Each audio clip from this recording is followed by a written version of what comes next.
معين سبحانك لا علم لنا إلا ما علمتنا إنك أنت العليم الحكيم سبحانك لا فهم لنا إلا ما فهمتنا إنك أنت الجواد الكريم قل رب زدني علما. So continuing with the chapter of the hastening towards righteous actions and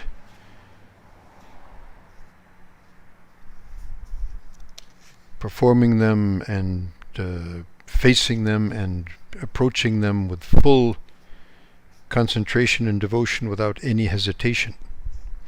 As we mentioned yesterday, because we don't know what tomorrow brings. This might be our last moments on the planet, so we want to utilize them to the best possible way. We just wanted to mention the hadith that we mentioned yesterday. We need to mention the last part of that hadith. And that hadith is that hasten towards righteous deeds, with the performance of good actions and good character before the advent of fitan, which are going to be like a piece of the blackened night. And we talked about that, the fitan that we see all around us, that are just causing spiritual darkness within and without. And Nabi alayhi salatu wasalam in the end of this hadith mentions يُصْبِحَ الرَّجُلُ مُؤْمِنًا وَيُمْسِي كَافِرًا وَيَمْسِي مُؤْمِنًا وَيُصْبِحُ كَافِرًا. So a man wakes up in the morning and he has iman, he's a believer. By the time of nightfall he has left iman and he's left out of the religion. And juxtaposed to that, there's another person that finds himself in the morning as a kafir, in the evening he finds himself as a Muslim, as a person of iman. So what's going on in that scenario? يَبِيعُ دِينَهُ بِعَرَضٍ مِنَ الدُّنْيَا. So what happens is that people are selling their deen for a paltry sum of this world. Either covering up, our identity, or selling our values and our morals, or something which Allah subhanahu wa ta'ala has definitely prohibited. We turn it, by our own skewed logic into something which is lawful.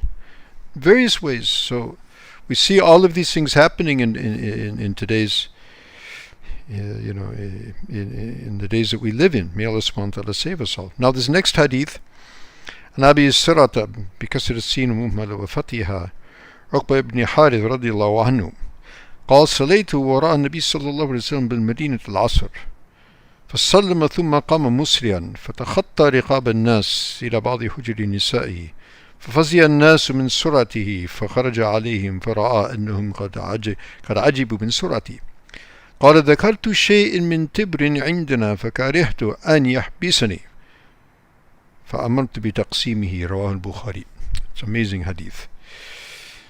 So Abu Sira, Uqba ibn Harith, he narrates that I offered my Salat al-Asr behind Rasulullah sallallahu in Medina Munawwara.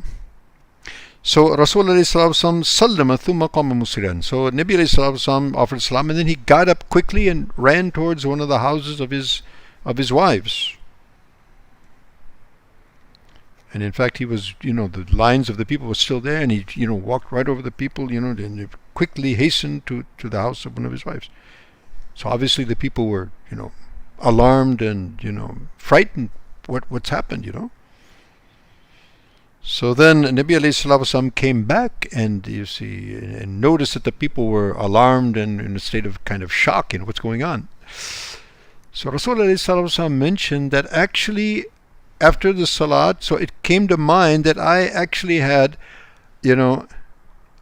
some portion of gold. Tibr is, gold before it is actually turned into dananir, raw gold, like you would say like something like bullion, but it wasn't bullion, but raw gold before it was actually turned into coins.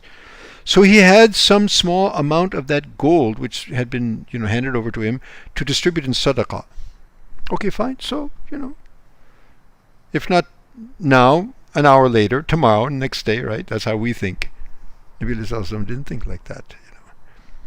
So immediately he ran back into the house, got that gold and distributed. He said, I I thought of this gold that was there, in my house, and I wanted to distribute it before it might actually, prevent me. It might, yani habasani. Habasani means, that it will, sort of,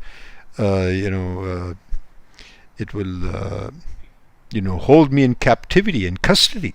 Like habasani, usually we use that word in Arabic if you're being locked up, So locked up what? So two interpretations ulama have mentioned. One is that my fikr would have been locked up in that, and that would divert me from, as the chapter is, hastening towards righteous action. So one thing is it might have, sort of blocked my thinking towards the tawajjuh ilallah. Or maybe on the day of Qiyamah, by that, ta'khir, or that, sort of holding it back, I might be myself held back on the day of Qiyamah. Obviously, that wouldn't be but that was the standard of mubadara, of hastening towards righteous action of our Nabi, alayhi salatu wasalam. May he give us also tawfiq to be on that pattern and follow in his footsteps. Ameen thumma ameen. Wa akhira da'wana alhamdulillahi rabbil alameen. Wassalamu alaikum wa rahmatullahi wa barakatuh.